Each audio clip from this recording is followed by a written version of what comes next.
Hola, mi nombre es José Roberto Rodríguez y es un gusto compartir contigo.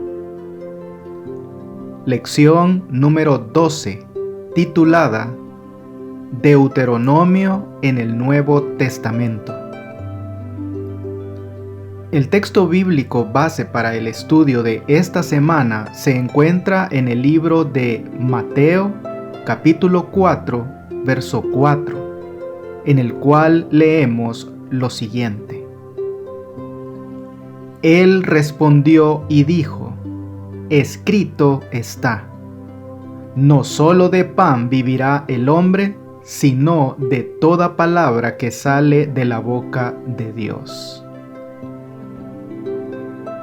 Jesús utilizó las Escrituras para luchar contra la tentación de Satanás, es decir, no lo hizo con un poder sobrenatural que resultara inaccesible para cada uno de nosotros.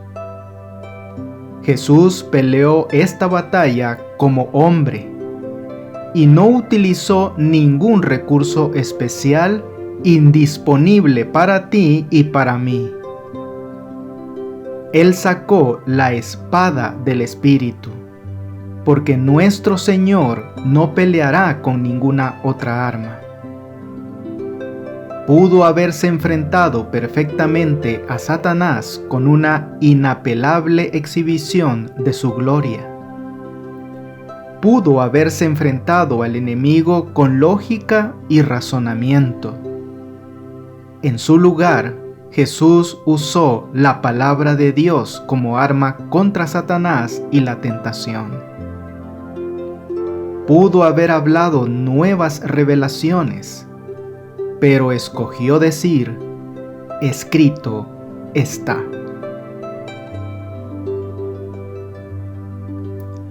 En la lección de la semana anterior, veíamos cómo en el Antiguo Testamento, escritores posteriores citaban constantemente a aquellos que habían escrito antes que ellos, y más específicamente, cómo se citaba regularmente a Moisés y el libro de Deuteronomio.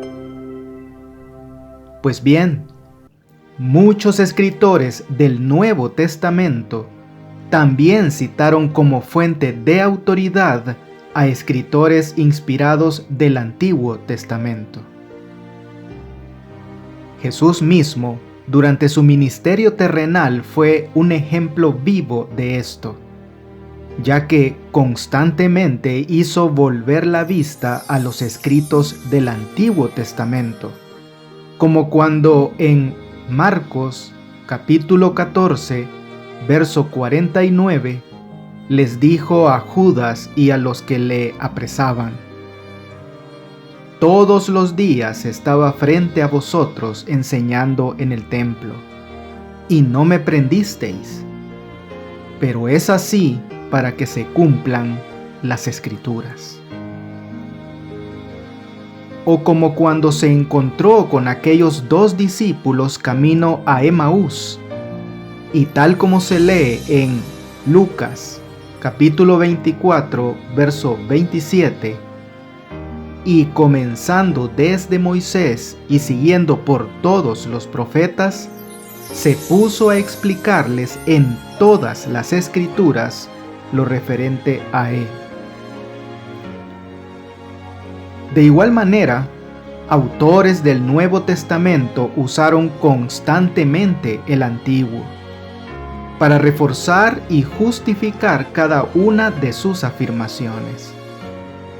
Y lo hicieron ya sea empleando citas directas o haciendo referencia a historias o profecías de los antiguos escritos.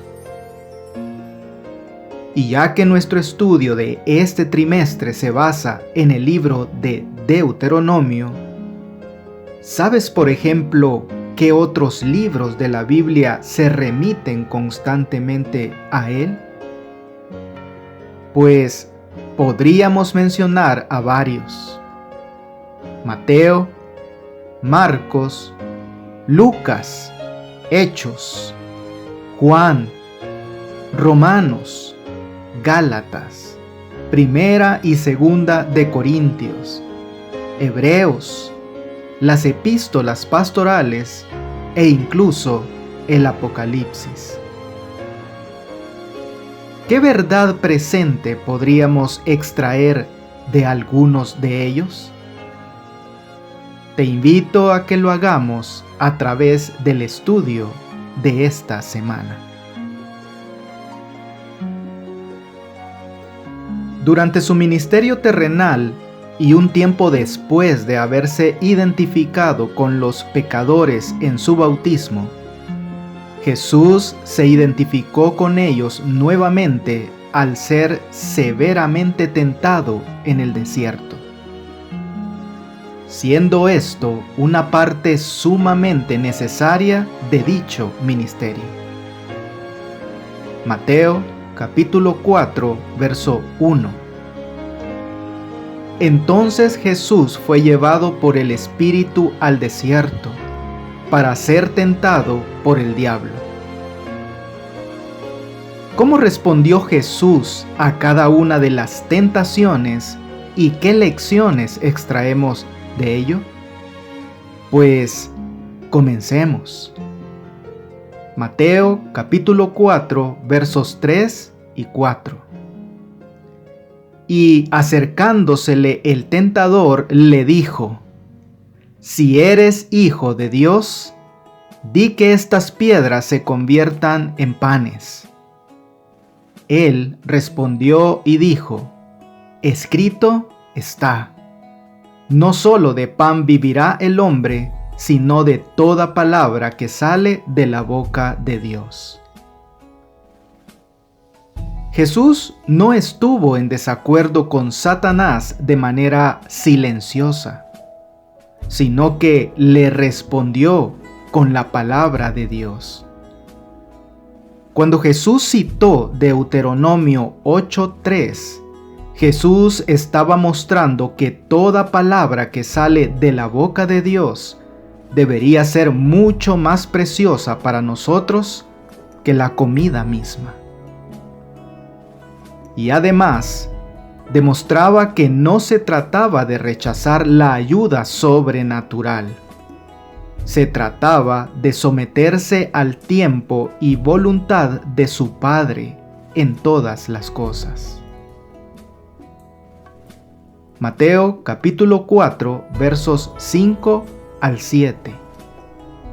Entonces el diablo le llevó a la santa ciudad y le puso en pie sobre el alero del templo y le dijo: Si eres hijo de Dios, échate abajo, porque escrito está: a sus ángeles les encargará acerca de ti, y te llevarán en sus manos para que no tropiece tu pie contra una piedra. Jesús le dijo: También está escrito: No tentarás al Señor tu Dios. En este caso, Jesús no solamente citó a Deuteronomio capítulo 6, verso 16. No tentaréis a Jehová vuestro Dios como lo tentasteis en Masá, sino que lo hizo aplicando correctamente la Escritura y no torciéndola como lo hizo Satanás al citar el Salmo 91, versos 11 y 12, pero omitiendo la frase: que te guarden en todos tus caminos. Finalmente, Mateo capítulo 4, versos 8 al 10. De nuevo le llevó el diablo a un monte muy alto, y le mostró todos los reinos del mundo y la gloria de ellos. Y le dijo: Todo esto te daré si postrado me adoras. Entonces Jesús le dijo: Vete, Satanás, porque está escrito: Al Señor tu Dios adorarás, y a Él solo servirás. Esto no era más que una revelación del verdadero corazón de Satanás. Es decir, la adoración y el reconocimiento eran y son mucho más preciosos para él que la posesión de los reinos del mundo y la gloria. Jesús respondió con la Escritura nuevamente, mandando al diablo a que se fuera. Y lo hizo nuevamente citando a Deuteronomio capítulo 6, verso 13. A Jehová tu Dios temerás, y a Él solo servirás, y por su nombre jurarás. ¿Sabes qué es lo más hermoso y sorprendente de todo esto? Que de la misma manera nosotros podemos también resistir al diablo. Y tal como leemos en Santiago 4, verso 7, huirá de vosotros. Funcionó para Jesús y funcionará también para nosotros. Tener preferencia por una persona en particular o varias de entre otras es algo que se da con muchísima frecuencia entre los seres humanos. Muchas veces la balanza se inclina por el peso del poder económico de las personas. Otras veces es el peso político el que prevalece a favor de alguno. Algunos tienden a favorecer a los ricos para ganar ventajas con el poder económico. Otros favorecen a los más pobres para ganar ventajas con las mayorías. Y sería incluso faltar a la realidad si no se dijera que, aún entre los mismos miembros de iglesia, se manejan las influencias y el poder económico para favorecerse o favorecer a algunos sobre otros.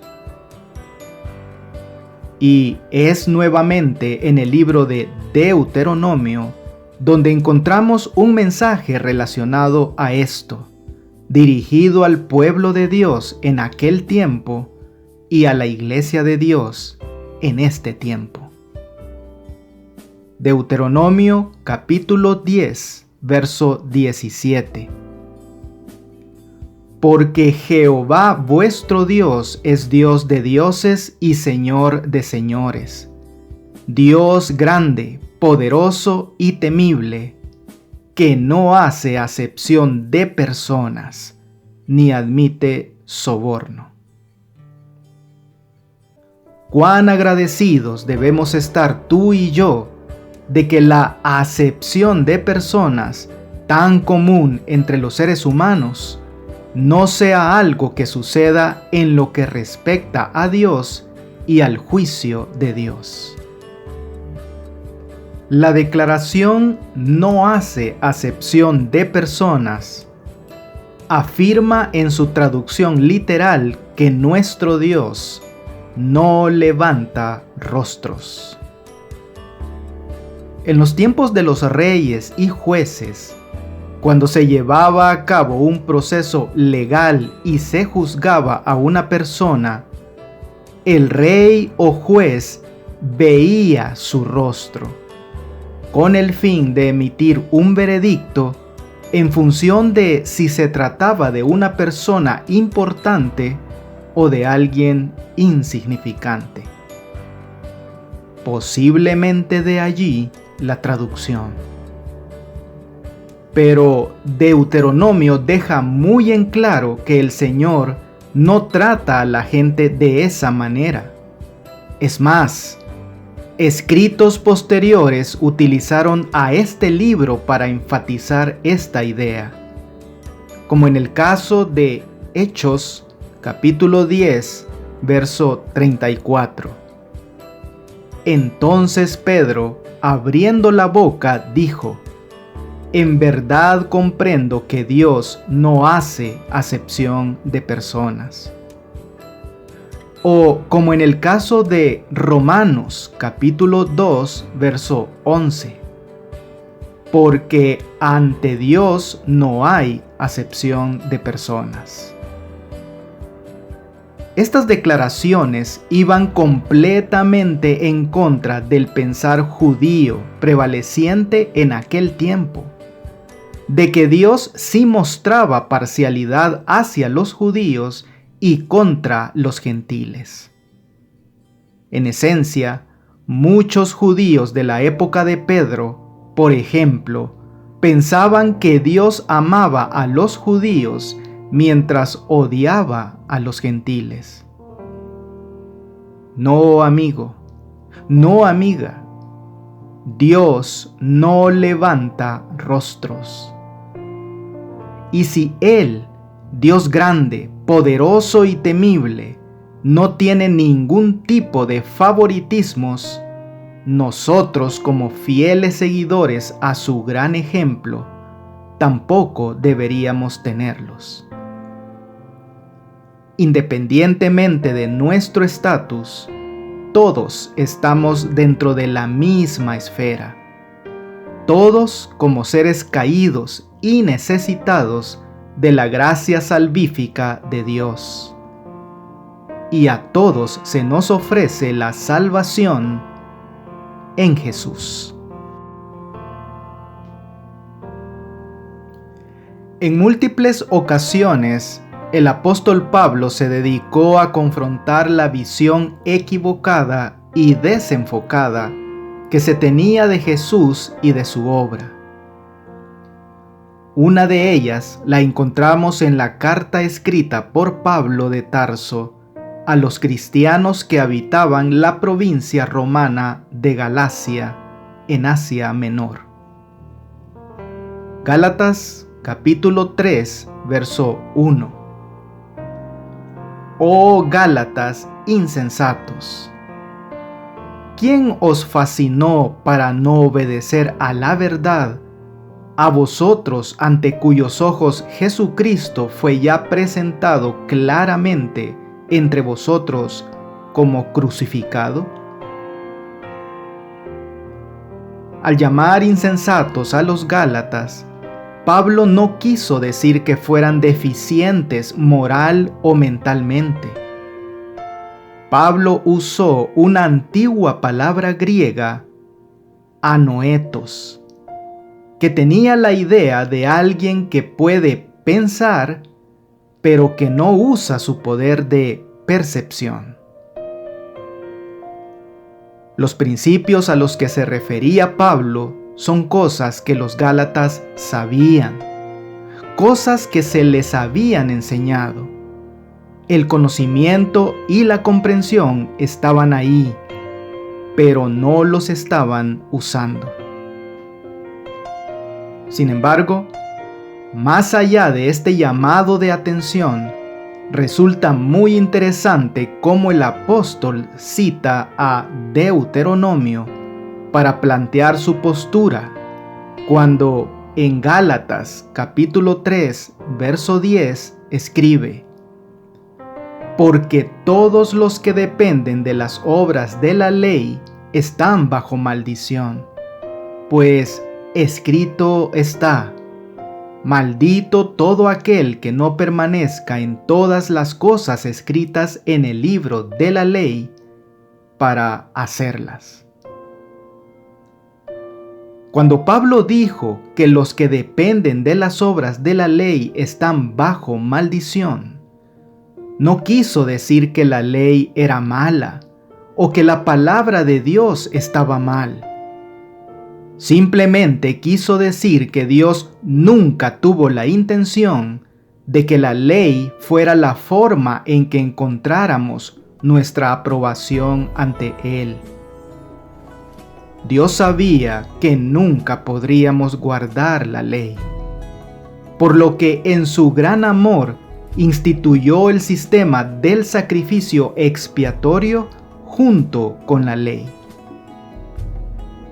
Y todo el sistema de sacrificios apuntaba a lo que Jesús lograría en la cruz por nosotros. Para probar su punto, Pablo citó bíblicamente Deuteronomio capítulo 27, verso 26. Maldito el que no confirme las palabras de esta ley para hacerlas. Pero el argumento de Pablo no era solamente que somos salvos por la muerte de Cristo en nuestro favor y que se nos acredita por la fe en lugar de ser salvos por las obras de la ley, sino también colocó un énfasis especial en lo que Cristo hizo por nosotros en la cruz. Y por esta razón, se apoya ahora en Deuteronomio capítulo 21, versos 22 y 23. Si alguno ha cometido algún crimen digno de muerte, y lo hacéis morir y lo colgáis en un madero, no dejaréis que su cuerpo pase la noche sobre el madero. Sin falta lo enterrarás el mismo día, porque maldito por Dios es el colgado. Y no contaminarás tu tierra que Jehová tu Dios te da por heredad. Jesús no solamente murió en nuestro lugar, sino que Él también tomó el lugar del maldito por Dios, siendo colgado del madero para vergüenza y denigración pública. Él recibió esta maldición, la cual nosotros merecíamos, pero Él no, para que nosotros pudiéramos recibir la bendición de Abraham, la cual Él merecía, pero nosotros no. En el capítulo 18 de Deuteronomio, desde el verso 9 hasta el 14, lo que encontramos es una lista de advertencias por parte de Moisés acerca de toda una serie de prácticas por parte del pueblo, que se habían convertido en un asunto muy delicado. Deuteronomio capítulo 18, verso 12. Porque es abominación para con Jehová cualquiera que hace estas cosas. Y por estas abominaciones Jehová tu Dios echa estas naciones de delante de ti. E inmediatamente se le hace saber al pueblo lo que realmente es correcto. Deuteronomio capítulo 18, verso 13. Perfecto serás delante de Jehová tu Dios. Más que ser un llamado a un caminar santo, esta es una advertencia solemne para mantenerse alejados de cualquier enredo con estas prácticas detestables de lo oculto. En otras palabras, a ti no te ha permitido esto Jehová tu Dios. Y ahora Moisés, aquí mismo en Deuteronomio, presenta una de las más formidables promesas para el pueblo de Israel. Es más, no lo hace una sola vez, lo hace 2 veces. La primera en Deuteronomio capítulo 18, verso 15. Profeta de en medio de ti, de tus hermanos como yo, te levantará Jehová tu Dios. A él oiréis. Y luego les hace saber que Jehová mismo ha dicho en Deuteronomio capítulo 18, verso 18: Profeta les levantaré de en medio de sus hermanos como tú, y pondré mis palabras en su boca, y él les hablará todo lo que yo le mande. En principio, Moisés, por inspiración del Espíritu Santo, prometió la venida de un profeta que sería primeramente como yo, es decir, como Moisés.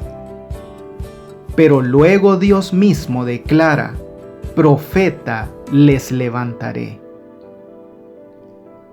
La gente buscaba a este profeta en los tiempos de Jesús, y algunos pensaban que Juan el Bautista podría ser este profeta. Sin embargo, ahora en el Nuevo Testamento, citando de nuevo a Deuteronomio, claramente nos dice que Jesús es este profeta. Hechos capítulo 3, verso 22. Porque Moisés dijo a los padres: el Señor vuestro Dios os levantará un profeta de entre vuestros hermanos, como a mí. A él oiréis en todas las cosas que os hable. El pueblo judío de los días de Pedro estaban enterados de esta profecía de Moisés registrada en los antiguos escritos, más concretamente Deuteronomio. Pero algunos pensaban que el profeta sería alguien diferente al Mesías. Pedro dejó claro que son uno y lo mismo. Y luego tenemos a Esteban, quien, aunque en un contexto diferente al de Pedro, también se refirió a esta promesa sosteniendo que señalaba a Jesús. En Hechos capítulo 7, verso 37. Este es el Moisés que dijo a los hijos de Israel: el Señor vuestro Dios os suscitará un profeta como yo de entre vuestros hermanos. A él oiréis. Como Moisés, este profeta saldría de en medio de Israel. Como Moisés, ordenaría la atención de la nación, lo cual significa que Israel debería escuchar y escucharía a este profeta. Y, como Moisés, sería un mediador, representando a Dios al pueblo y representando el pueblo a Dios.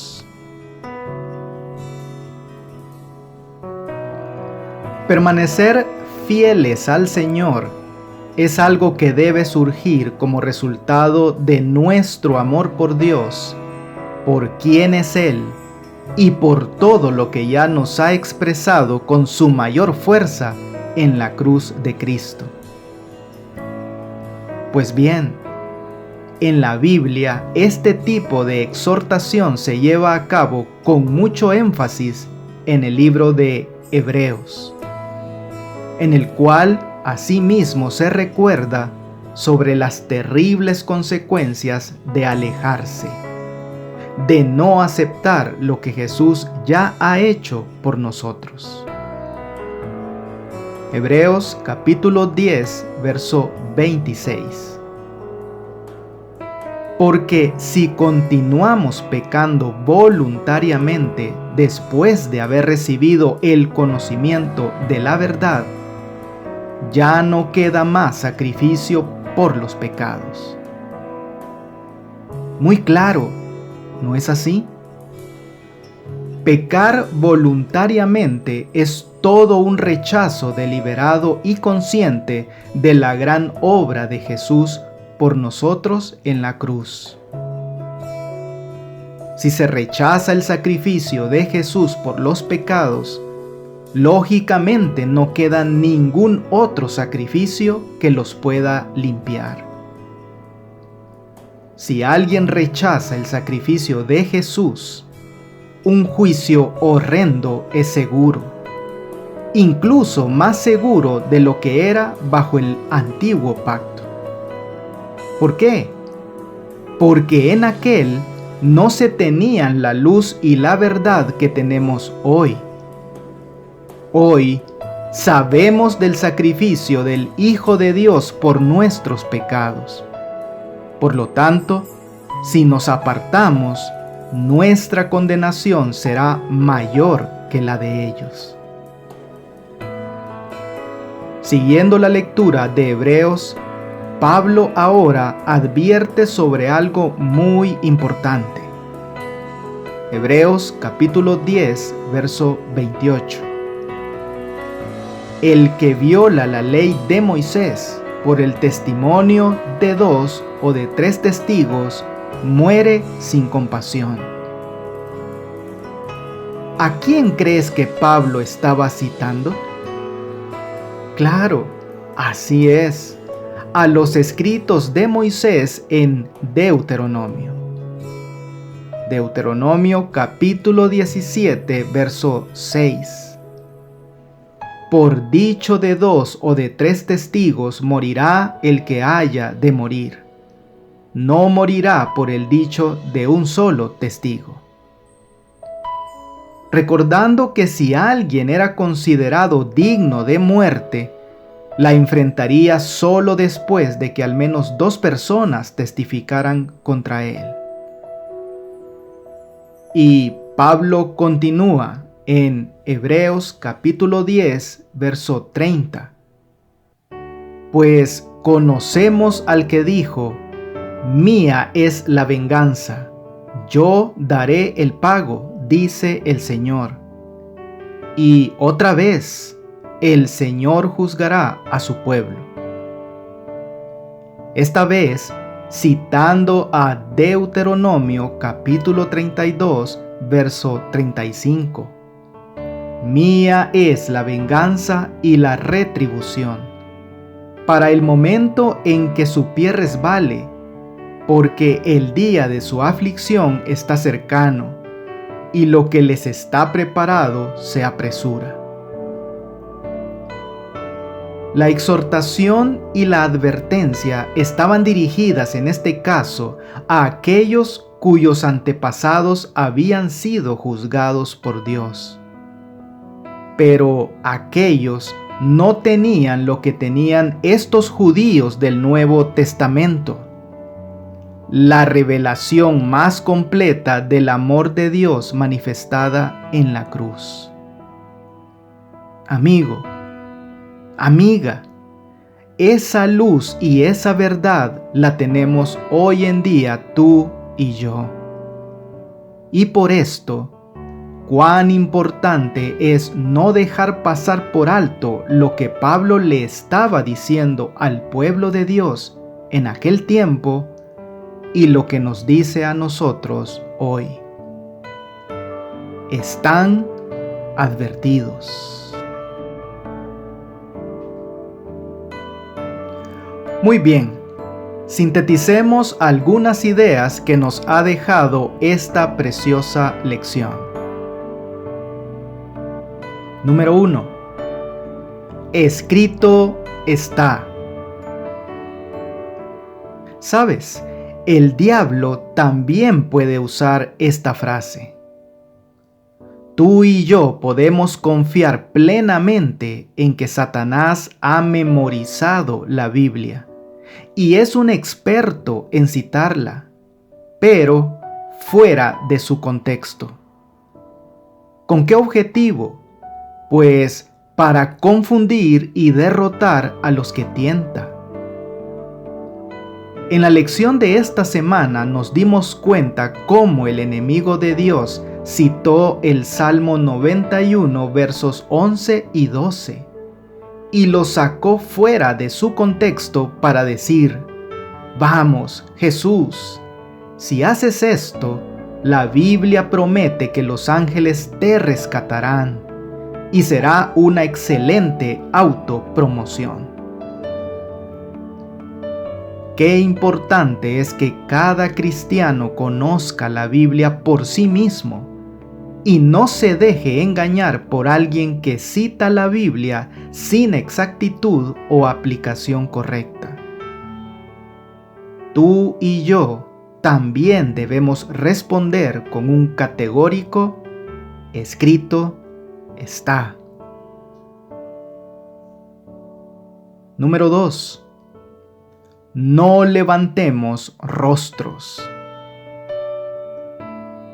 Lamentablemente, muchas veces pareciera que hacer acepción de personas se ha vuelto todo un arte muy bien trabajado por parte de muchos de nosotros. La imparcialidad de Dios hace que provea un mismo Salvador para todos los hombres. Y precisamente por esa razón dio a su Hijo unigénito para proveer salvación a todos los hombres sin excepción. No hay un Salvador para los judíos y otro para los gentiles. Tampoco hay un Salvador diferente para los ricos y otro para los pobres. O uno para los intelectuales y otro para los incultos. Bien haríamos en evitar ese tipo de preferencias en nuestro caminar cristiano, porque al final todos necesitamos de un mismo Salvador. Y número 3, horrenda cosa. En Hebreos capítulo 10, verso 31, Pablo nos advierte: horrenda cosa es caer en manos del Dios vivo. En verdad es horrendo tener que enfrentar un día al Dios que has rechazado y ofendido grandemente. El caer en manos del Dios vivo es haber resistido su amor, rechazado su salvación, despreciado las advertencias de su Espíritu y haber persistido así más allá del punto en el que Dios mismo puede mostrar constantemente más de su gracia. Cuando pecamos voluntariamente, consideramos que la sangre de Jesús no tiene mayor importancia que la sangre de los innumerables animales que fueron sacrificados bajo el antiguo pacto. No menospreciemos lo que Dios hizo por nosotros, porque lo hizo simplemente por amor. Amigo y amiga, la pluma inspirada nos termina recordando que Dios se iba a manifestar en Cristo reconciliando el mundo así. El hombre se había envilecido tanto por el pecado que le era imposible por sí mismo ponerse en armonía con aquel cuya naturaleza es bondad y pureza. Pero después de haber redimido al mundo de la condenación de la ley, Cristo podría impartir poder divino al esfuerzo humano. Así, mediante el arrepentimiento ante Dios y la fe en Cristo, los caídos hijos de Adán podrían convertirse nuevamente en hijos de Dios. Que Dios te bendiga. No olvides apoyar este ministerio suscribiéndote a mi canal de YouTube. Con esto tendrás acceso a un video resumen completamente ilustrado y animado de la lección de escuela sabática para adultos al inicio de cada semana. Espero tus likes y tus comentarios de la lección. Bendiciones.